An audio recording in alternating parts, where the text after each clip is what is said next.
Rebound pulled away by Barkley, and they're going to get a foul call on Stacey King. Charles is so active tonight. You know, you almost want to milk him a lot, because not only is he boarding for you, he's going in the open floor, you know, being one of the fast break people.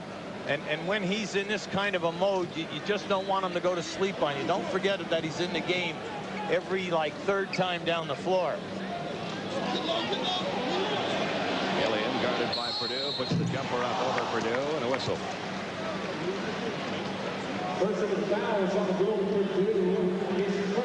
That's the first call against Will Purdue. See, Gilliam is a good offensive threat. There's no doubt about that. He shoots 49%. He's also 82 on the foul line. And since he has come to this team, his numbers are the same as at Charlotte when they made the trade. Jaminski for Gilliam. He had 15 points, and he's averaging right around 15 to 16 here in Philadelphia. But the thing that you're looking for is you are looking for him to become more physical and board and be a little tougher on your movements when you have people on your back. Be a little stronger. He now has 10 points. Sixers up by 3. Game 3 of this best-of-7 series. Philadelphia trying to win this first one. Chicago a 2-0 lead. Jordan with Anderson and Manute Bol along the baseline. They make him come back out. They did a good job on Michael that time. Illegal D, number 2, called against the Sixers. Oh, boy. And I'll tell you, that was a tough call. And I'll tell you why. They double-teamed on one side. They double-teamed at half-court. And the guy that they called it on was Gilliam, who was on the other side of the lane, and his man was out, and it was questionable whether he was above the foul. All right, we're going to show you the last play. Here comes Will Purdue to give Jordan a pick. He's not going to take it. He's going to go baseline. And now watch how Bol plays it. Bol plays it soft, and now he helps trap with Ron Anderson. They chase Jordan to the corner. Now, when the ball comes back out to the top of the circle, you're going to see 2 Philadelphia guys out here. All right, now, before the ball is rotated, they called an illegal defense. Give me a break already. Very quick whistle there. Gilliam was out of the lane, and he was on his way coming out. Wow, what a tough call. And it's a technical, being the second one called in this first half. Don't forget, part 2 of our doubleheader tonight. What a series that has been. The Lakers and Golden State tied up at 1-1. Bob Neal, Doug Collins will be out at the Oakland Coliseum to bring you that one. Jordan will shoot the tee for Chicago. 11 points for Michael Jordan. I'm Jimmy Lyon, and I'd be very, very upset on that call. There's your score and time remaining in quarter number 2.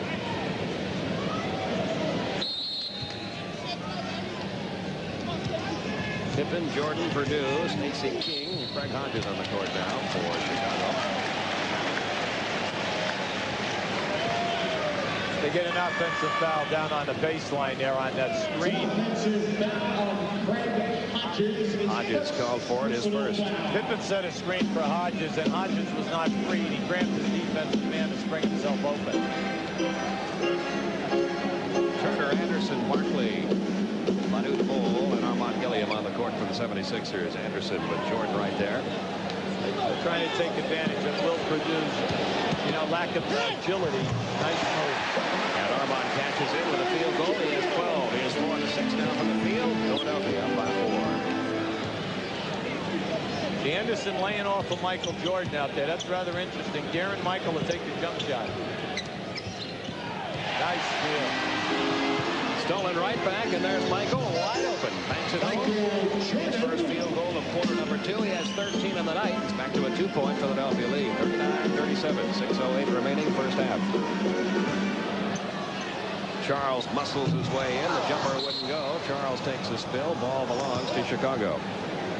I want to go back to what I said earlier. You know, Charles was all upset. He thought he got fouled on the play.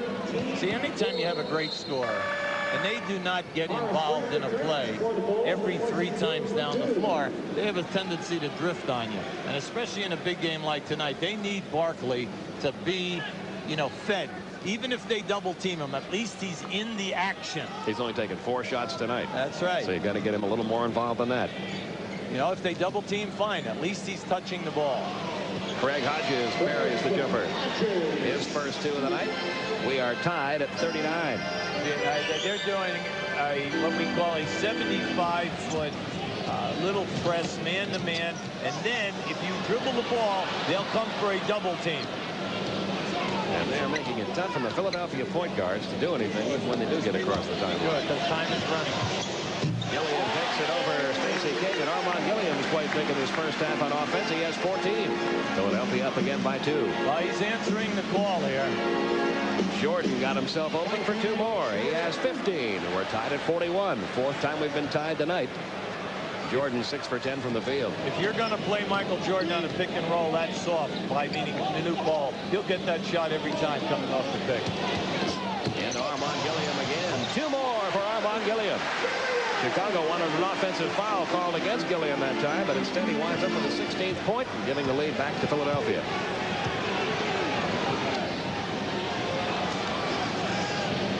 Jordan wide open again. I'll tell you what, you can't leave him open like that. Well, they dared him all through the first quarter also, Pete, and, you know, half of this quarter. Now, he wasn't forcing anything. Let's face it, everyone says in this series he's just floating around, and he's only scoring 29 a game. Okay, floating.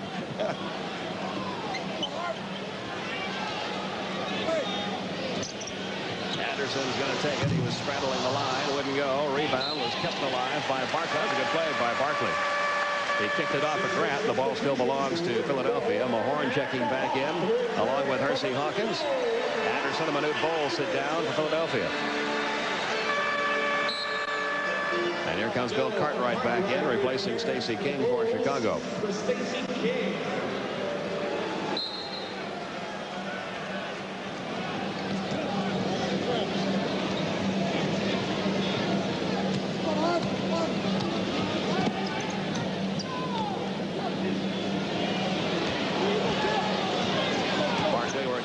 Hodges comes over to help out. They get it outside to Andre Turner. His three-pointer wouldn't go. Rebound comes out deep to Barkley. Now it's nice movement by Mahorn, keeping that alive. Andre Turner throwing that ball away. And there's another Sixer turnover, getting the ball back to Chicago.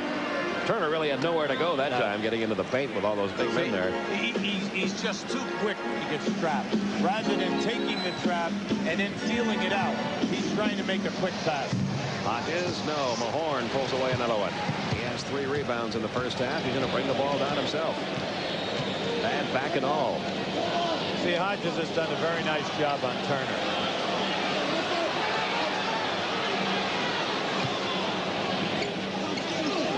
See, they're not double teaming any post guy other than Barkley. Now Mahorn's going to go in against Cartwright. Comes up short. Rebound pulled away. Pippen got a 3-on-2 Chicago break. Look out for Michael. Another unbelievable move for Michael Jordan. He has 19, and the Bulls have the lead back. Jordan's at his last 4 field goal attempts. 45-43 Bulls. See, when you get into this kind of a game where there's a lot of pushing and shoving and that, it's the old story. Who gets the easy baskets? And right now in this first half, even though they're struggling, Chicago has got at least 14 points on fast breaks. Offensive foul called against Charles Barkley. A timeout will be taken here by Chicago. 2:52 remaining. 45-43.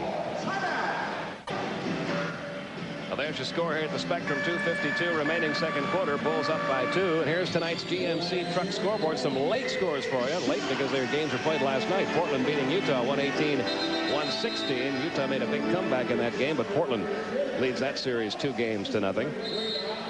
Our next game coming up, the Lakers and Golden State. Bob Neal, Doug Collins will have that one for you. That series tied at 1. It moves now to Oakland. Now, the success of the Chicago Traps.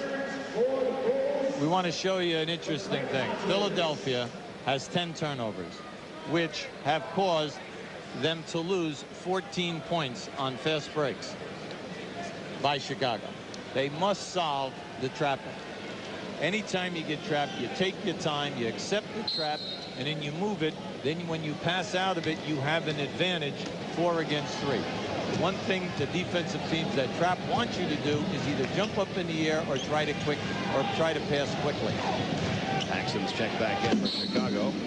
And as he got the ball inside, a whistle from Ed Rush. Personal foul is on Rick Mahorn. Rick Mahorn called for it, his second. That's a tough one down inside because that puts them into the penalty right now. And at the line, Bill Cartwright. He's really had 2 good games in this series. Well, you know, it's kind of amusing when you say guys are saying, boy, well, you know, Bill Cartwright is really scoring. Well, you know, the guy has been in the league 12 years. He's averaged 15 points a game. He shot 54% and 78 from the line. What do you think? He's surprise, a rookie? huh? What a surprise. Right. And you take out the 4 years where he had surgery on the stress fractures. Come on, just think of what his stats were before that. And when you look at his teammate, you realize he really didn't have to score much for Chicago during the regular season. Right. Everyone has a role. Ricky Green's had a hot hand tonight for the first time in this series. He now has 7 points, and it's a 1-point Chicago lead. Now he's kind of limping, though. You know, that left knee is definitely causing him a problem. Jordan holding it, looking over Hersey Hawkins. Now he'll take the shot over Hawkins, and he drills it. He has 5 field goals in this quarter, 21 points now in the game. He's hit his last 5 field goal attempts. I think he's accepting the challenge, not only of the open jump shot, but we have something on the floor here. But also he's trying to prove now that even when you're on top of me, I still will knock it down.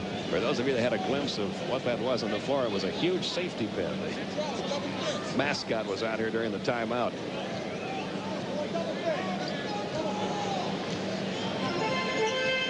A minute 48 to go in the half. 48-45. Chicago up by 3. See, they're running Hawkins off these baseline screens to try to knock Jordan out of there. Michael is staying right on him. No whistle. Ball belongs to Chicago. Scottie Pippen.